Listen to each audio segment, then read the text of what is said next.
And welcome to this video.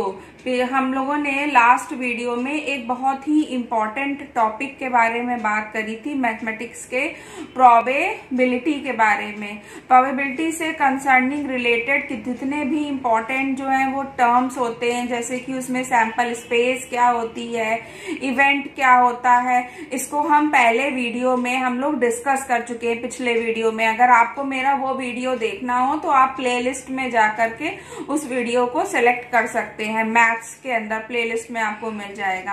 अब की बार जो है हम लोग उससे आगे बढ़ते हैं कि प्रोबेबिलिटी पर आधारित क्वेश्चंस को हम किस तरीके से समझ सकते हैं। बेसिकली प्रोबेबिलिटी क्या होती है? प्रोबेबिलिटी जो है वो रेशियो है। किसका रेशियो है? अनुकूल परिणामों की संख्या को हम भाग दे देते हैं कुल परिणामों की संख्या से।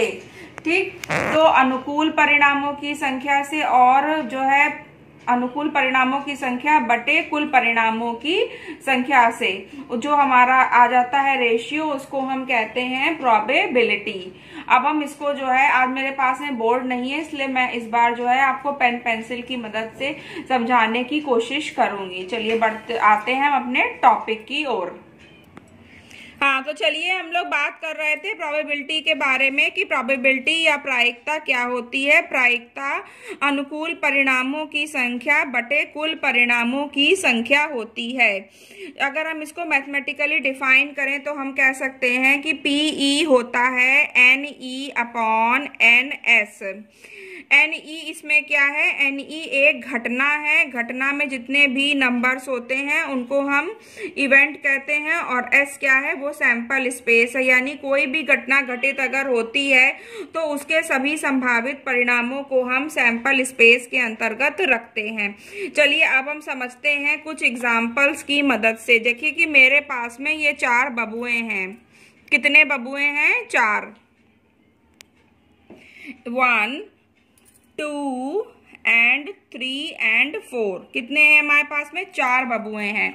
तो हमारे पास में अब जो सैंपल स्पेस बनेगी वो कितने की बनेगी? सैंपल स्पेस बनेगी 4 बबुओं की। ठीक, और हमें इसमें से रैंडमली हमें एक बच्चा उठाना है, एक बबुआ उठाना है, तो उसकी प्रायिकता क्या होगी? यानी इवेंट में हमें क्या करना है? हमें एक ही बच्चा उठाना, एक ही बबुआ उठाना है, यानी कि 1। और कुल कितने हम उठा सकते हैं? बच्चे कितने हैं? यानी कि उसमें कितने एलिमेंट्स हैं? उसमें है 4।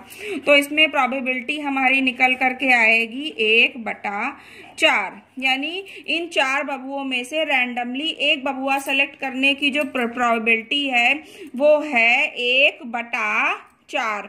चलिए हम लोग इसको दूसरे एक एग्जाम्पल की मदद से भी समझने का प्रयास करते हैं। ये हमारे पास में कुछ पत्थर हैं। कितने हमारे पास में पत्थर हैं? 1 2 3 4 and 5। कितने हैं हमारे पास में? 5। तो नेक्स्ट एग्जाम्पल में हम बता रहे हैं कि अब सैंपल स्पेस में कितने पत्थर हैं? 5। कितने हैं? 5। अब इन 5 में से रैंडमली कोई भी हमें एक पत्थर सेलेक्ट करना है तो उसकी प्रोबेबिलिटी क्या होगी? यानी इवेंट में कितने एलिमेंट्स होंगे? इवेंट में एक एलिमेंट होगा, यानी हमने एक बार में एक ही उसको उठाना है। तो अब प्रोबेबिलिटी क्या हो जाएगी? प्रोबेबिलिटी हो जाएगी 1/5 की। अब हम लोग कुछ जो लूडो की, जो कैरम की जो गोटियां होती हैं, उनसे हम लोग प्रोबेबिलिटी को समझने का कॉन्सेप्ट शुरू करते हैं। देखिए इसमें मेरे पास में ये जो है, ये 5 जो हैं वो काली गोटियां हैं। 1 2 3 4 और 5। और ये मेरे पास में 5 जो हैं वो सफेद गोटियां हैं। 1 2 3 4 and 5। ठीक, और तो हमारे पास में अब जो सैंपल स्पेस बनाएंगे हम लोग, उसमें हमारे पास में कितनी गोटियां रहेंगी? 5 काली हैं और 5 सफेद हैं, यानी कुल कितनी है? 10 हैं। यानी कि अगर हम एलिमेंट्स कंसीडर करें तो NS में कितने एलिमेंट्स होंगे? NS में एलिमेंट्स हो जाएंगे 10। कितने एलिमेंट्स हैं? 10। देखिए 1 2 3 4 एंड 5। अब हमें सिलेक्शन करना है, ये हमारा सैंपल स्पेस बन गया। अब इन सैंपल स्पेस में से रैंडमली जो है वो हमें एक गोटी उठानी है। तो एक गोटी हमारी काली भी उठ सकती है और एक गोटी हमारी सफेद भी उठ सकती है। तो यदि हम इवेंट तय करें, इवेंट है हमारा काली गोटी निकलने का, कि हमारी जो कैरम की गोटी है ये काली हो, तो उसमें इवेंट में कितने एलिमेंट्स होंगे? इवेंट में होंगे 5 एलिमेंट्स। अगर हमें एक बार में एक गोटी निकालनी है तो हमारा NE हो जाएगा 5C2 हो जाएगा।